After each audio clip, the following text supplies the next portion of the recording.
madness. We just went through an epically active period of severe weather. We had 7 days in a row with the best and craziest tornado intercept of all time by none other than the GOAT, Reed Timmer. But hold your horses, we're not done just yet. We've got more severe weather on the way. Now, how bad is it gonna be and when is it all gonna go down? We've got all that and more in today's forecast starting now. They shot a cannon into a tornado.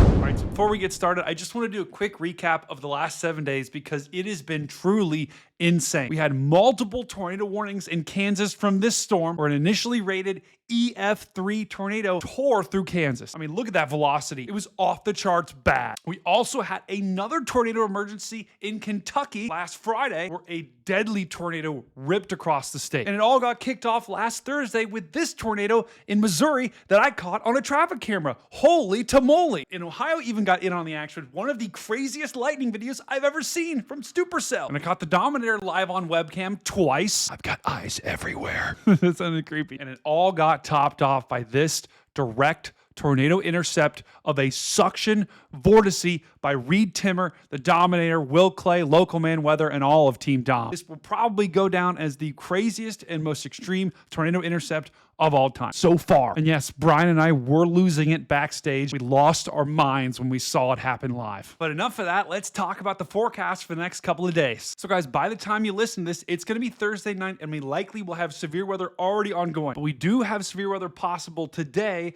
and that is centered just to the west of Dallas where we have an enhanced risk. That's a 3 out of 5 risk for some pretty strong storms. Now, for the most part, the tornado threat tonight should be minimal. We could get a tornado or two, but we only have this 2% risk centered right along the Red River and just to the south. But by far, the biggest risk is going to be large hail. We've got a chance for some very large damaging hail centered right in that area with the dashed lines. That is where we could get hail of 2 inches or greater, which is massive. Now, there could be a sneaky tornado threat as well because this was earlier in the day. By the time you watch this, this will not be the satellite, but notice how we've got an outflow boundary right in there. That could be a focal point for some tornadic activity this evening, so heads up, especially those in western Oklahoma and central Texas, right in this area I'm outlining. I would not be surprised if we got a couple of tornado warnings this evening. Now, tomorrow, I know I said things were going to be quiet, but once again, we have a slight risk for some severe storms centered in Nebraska and into Kansas, even into northern Oklahoma. But I think Friday, just like Thursday, will also have a very isolated tornado risk.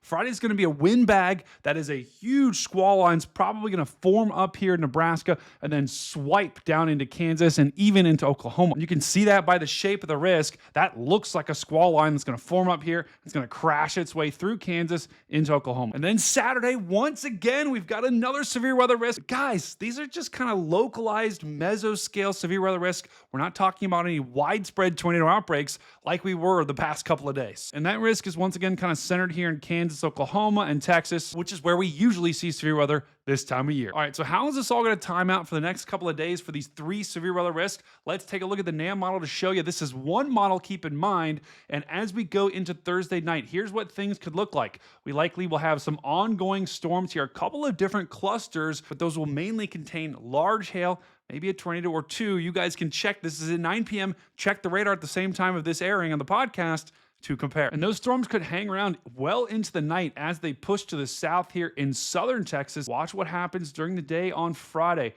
Notice how we've got some showers and storms ongoing in Nebraska at the start of Friday. And as we go into the afternoon and evening, the NAM really doesn't develop much here. They do have some storms popping up here. They do got some showers and really not many storms up here.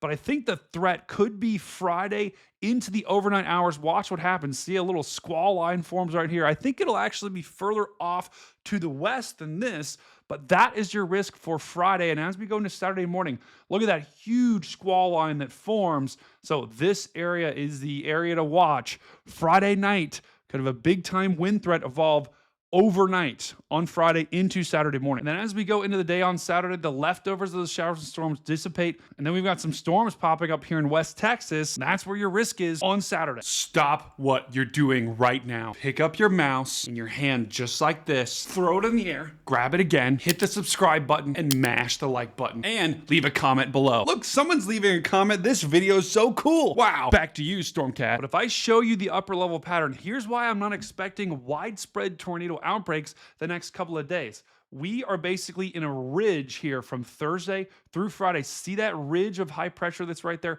The winds are going to be coming down in the upper levels from the northwest. And so those upper level winds will actually help kind of combat the moisture return here. As you got warm, moist air coming off the Gulf, these upper level winds will kind of push it offshore and push it downstream. So we won't necessarily have the right wind profiles, and we may not have the right moisture to create that tornado outbreak Friday. Even into Saturday, watch, that ridge kind of hangs around as well. And so that's why Thursday, Friday, and Saturday, really just talking about wind, large hail, maybe a tornado or two, a spin up that would happen along a boundary like the boundary we saw just a little bit ago in the video. Stop me if you've heard this before. We've got another severe weather risk, and this time it's for, guess, the Red River right in Texas, right in that region. That's another area that's a very teeny tiny area outlined for Sunday, May 25th, and it'll be right underneath that ridge. So I think a similar day is expected. Winds, maybe some hail, and maybe a tornado or two, but I'm not seeing any widespread tornado outbreaks like we had the past 7